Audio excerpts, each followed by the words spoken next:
नमस्ते, अभिवादन आपका इनोसेंट इन्वेस्टर के इस नए वीडियो में। दोस्तों, बाजार की क्लोजिंग हुई है 17,100 के जस्ट ऊपर। क्या ये क्लोजिंग बुरी हो गई? दो एंगल से समझेंगे। सबसे पहले ऊपर से जो हम फिसले हैं ऑलमोस्ट 17,350 के आसपास से, ठीक है, वहाँ से ये अगर आप गिरावट देखोगे तो 225 पॉइंट की है। कुछ बड़ी गिरावट है नहीं, ठीक। अगर आप तेज़ी से कंपैरिजन करके देखोगे तो ये गिरावट आपको कुछ बड़ी नहीं दिखाई देगी। इससे पहले भी ऐसी दो कैंडल्स बन चुकी हैं, लेकिन उसको हमने अच्छे से यूटिलाइज़ किया है बाइंग अपॉर्चुनिटी के रूप में।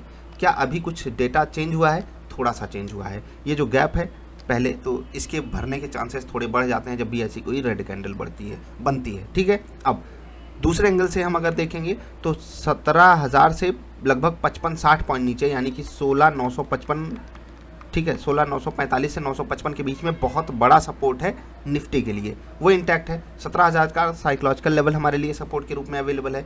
तो अगर ग्लोबल मार्केट से हमारे लिए फ्लैट संकेत भी रहे तो ये जो दो लेवल्स हैं 16,950 और 17,000, इसको हम नहीं तोड़ने वाले हैं, यानी कि टेक्निकली अभी भी हम मजबूत हैं। ये क्लोजिंग बुरी नहीं है। ये क्लोजिंग बुरी तभी हो सकती है जब हमको कोई बुरे संकेत मिले ग्लोबल मार्केट से। टेक्निकली अभी हमें कोई दिक्कत नहीं है। आई होप आप समझ गए होंगे। इस क्लोजिंग को भी मैं बिल्कुल इन्हीं दो क्लोजिंग की ही तरह बोल रहा हूँ कि बुरी नहीं है, जबकि हमारे पास गैप फिलिंग के चांसेस अभी ज़्यादा हैं, लेकिन फिर भी सपोर्ट हमको वहाँ पर मिलेगा। मैंने आपको लेवल्स समझा दिए। अब थोड़ा सा चार्ट दिखाते हैं। चार्ट में कुछ बातें समझिएगा। मैं आपको रोज़ लेवल्स देता हूँ निफ्टी बैंक निफ्टी के। अब मैंने आपके लिए 3 लाइंस खींच दी हैं। ये लेवल आपको इंपॉर्टेंट बताए गए थे कल की बाजार वाली वीडियो में। अब अगर आपको पहले से पता हो कि ये बाजार के लिए इंपॉर्टेंट लेवल है, ये बाजार के लिए इंपॉर्टेंट लेवल है और ये इंपॉर्टेंट लेवल है, मतलब इसको अब बाजार अगर नीचे से तोड़ के ऊपर जाने लगी तो बाजार तेजी दिखाएगी, उसको तोड़ करके बाजार नीचे आ गई तो बाजार कमज़ोर हो जाएगी।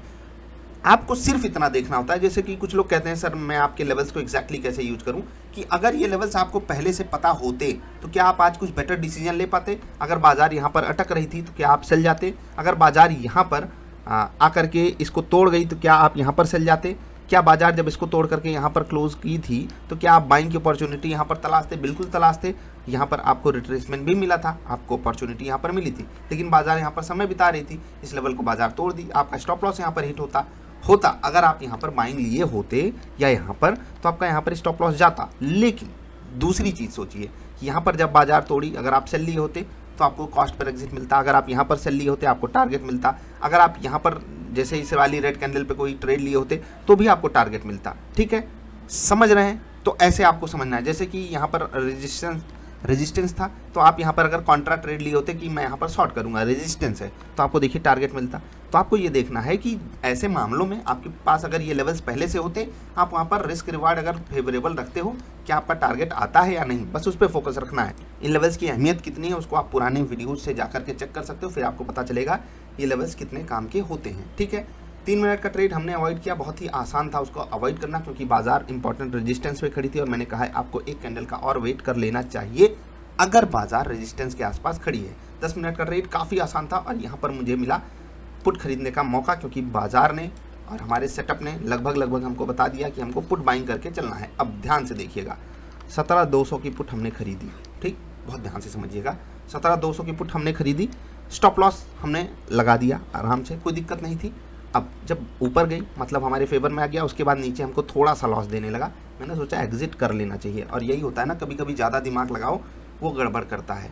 मतलब मैंने पुट खरीदा, पहली चीज़ अच्छा काम किया, क्योंकि बाजार ने और सेटअप ने दोनों ने बोला था। सेटअप मैं निफ्टी ट्रेडर सेटअप की यहाँ पर बात करता हूँ, ध्यान रखिएगा। आप वेबसाइट पे जाकर इसके बारे में चेकअप कर सकते हो, लेकिन उसके लिए कुछ एलिजिबिलिटी आपको वहाँ पर ध्यान देना पड़ेगा, ठीक है। हो हल्ला मत मचाया कीजिए। अभी ध्यान दीजिए, यहाँ पर गलती मैं अपनी बता रहा हूँ और बहुत ध्यान से सुनिएगा। मैंने बाइंग करी पुट, सेटअप ने बोला ऊपर गया, हमको लगभग इसने 14-15 रुपये का प्रॉफिट, मुझे एग्जैक्टली नहीं याद, लेकिन लगभग इतना दिखा दिया था।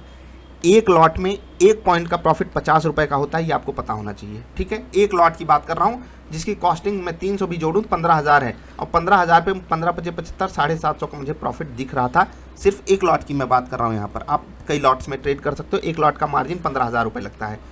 उसके बाद जैसे ही इसने मुझे लगभग 300 पर लॉट का लॉस दिखाना चालू किया, मैंने वहाँ पर ये दिमाग लगाया कि ये मेरे लेवल को तोड़ करके नीचे जा रहा है, ठीक है, ये मेरे लेवल को तोड़ करके नीचे जा रहा है, तोड़ करके ऊपर को जा रहा है, मुझे यहाँ पर एग्जिट लेना चाहिए। मैंने आपको पीछे भी दिखाया। और फिर कहानी क्या बनी कि मेरा डिसीजन बिल्कुल गलत साबित हुआ। पुट बाइंग की अपॉर्चुनिटी जो थी वो काफ़ी कमाल की रही और बहुत तेज़ी से बाजार गिरी है, और क्या ही कहें। अब यहाँ पर जब कोई चीज़ गड़बड़ हो जाती है तो वो बताना भी ज़रूरी होता है, लेकिन वही है, देखिए बाजार जब गिरती है, ऐसे गिरती है यहाँ पर, तो पुट का प्राइस काफ़ी तेज़ी से बढ़ता है। वही यहाँ पर भी हुआ, पुट का प्राइस काफ़ी तेज़ी से बढ़ा, लेकिन पहले बाजार ने मुझे एग्जिट कर दिया। अब इसको आप दूसरे एंगल से देखोगे तो रिटेल ट्रेडर्स या फिर छोटे ट्रेडर्स को बाहर करने का ये एक तरीका होता है, और मैं यहाँ पर नहीं बाहर होता क्योंकि मेरा स्टॉप लॉस दूर था दोस्त, दूर था। मैं TSL पे एग्जिट किया, लॉस में एग्जिट किया, नहीं करना चाहिए था क्योंकि टारगेट आता। आई होप आप सबका टारगेट आया हो। यहाँ पर जो लोग मेरी तरह ज़्यादा दिमाग लगाने की कोशिश किए होंगे उनको यहाँ पर गड़बड़ी मिली होगी। बाकी ट्रेड बहुत अच्छा था, इतना मुझे पता है, सेटअप ने बहुत बढ़िया ट्रेड दिलाया था। मैं सिर्फ ये जो आज डेटा अपना शेयर किया मैंने केवल इसलिए कि ये जो गलतियाँ हैं ना, ये मैं भी करता हूँ, बहुत से लोग भी करते हैं। आपको इससे पैनिक सिचुएशन बनाने की ज़रूरत नहीं है कि अरे यहाँ पर मेरे साथ ये हो जाता है, बाज़ार मेरे खिलाफ रहती है। नहीं भाई, देखिए मेरा स्टॉप लॉस भी बाजार ने नहीं हिट किया, बस मैंने ज़बरदस्ती अपना स्टॉप लॉस हिट करवा लिया, जिसको हम TSL बोलते हैं। ठीक है, पूरा लॉस नहीं लेना है, छोटे से लॉस में एग्जिट कर जाओ, क्योंकि मुझे लग रहा था कि अब ये चली जाएगी बाजार नीचे, लेकिन उलट कर दिया बाजार ने, मेरे दिमाग को फेर दिया और फिर मज़े लूट ले बाजार। BSE की बात करेंगे। भाई BSE में आप लोग खुद मज़े ले रहे हो और सवाल मुझसे पूछ रहे हो, एक के बदले 3-3 शेयर लेकर के बैठे हो और उसके बाद कह रहे हो अरे गिर गया, ये हो गया, वो हो गया, हो हल्ला।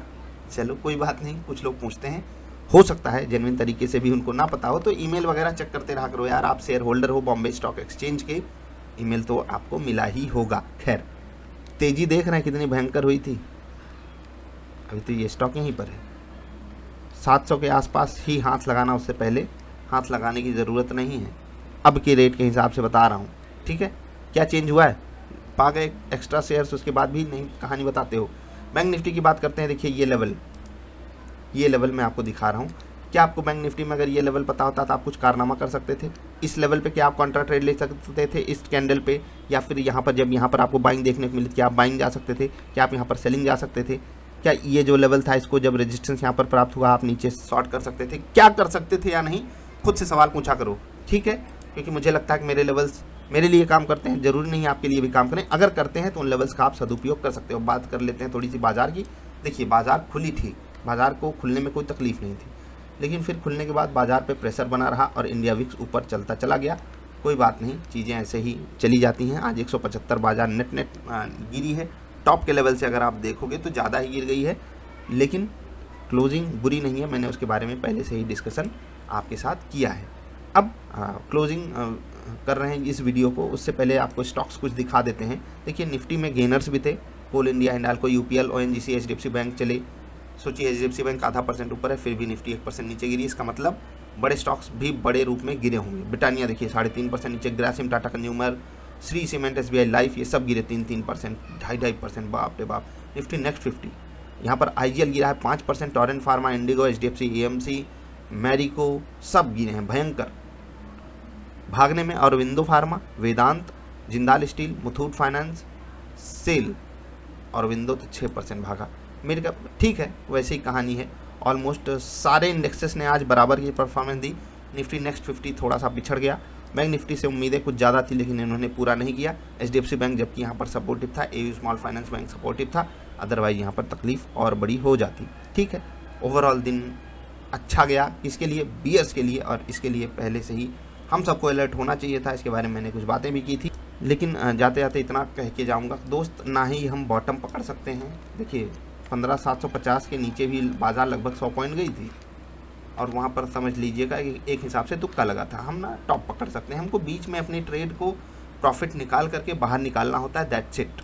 इतना करना सीख जाओ, कमाल है। और इतना करना नहीं सीखे तो कुछ भी करते रहो, बॉटम भी पकड़ोगे, टॉप भी पकड़ोगे, रिस्क रिवार्ड फेवरेबल नहीं है, RPT आप मैनेज करना नहीं जानते हो, तो फिर मतलब बाजार कभी भी आपके साथ धोखा कर सकती है।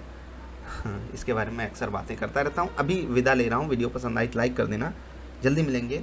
ये क्लोजिंग बुरी नहीं है, बस हमको फ्लैट संकेत भी अगर मार्केट से मिल गया ग्लोबली, तो हम अभी भी उतना नहीं गिरेंगे जितना मतलब जितना लोग उम्मीद लगा लेते हैं कि अरे बाजार 1500 पॉइंट भागी है, 700 पॉइंट गिर जाएगी, ऐसा कुछ समझ रहे हैं। तो चलिए जो भी होगा देखेंगे, आपके साथ शेयर करेंगे डेटा। रात में वीडियो मिलेगी आपको कल की बाजार वाली, इंतज़ार कीजिएगा। अभी मैं आपसे विदा ले रहा हूँ। वीडियो देखने के लिए आपका आभार, नमस्कार।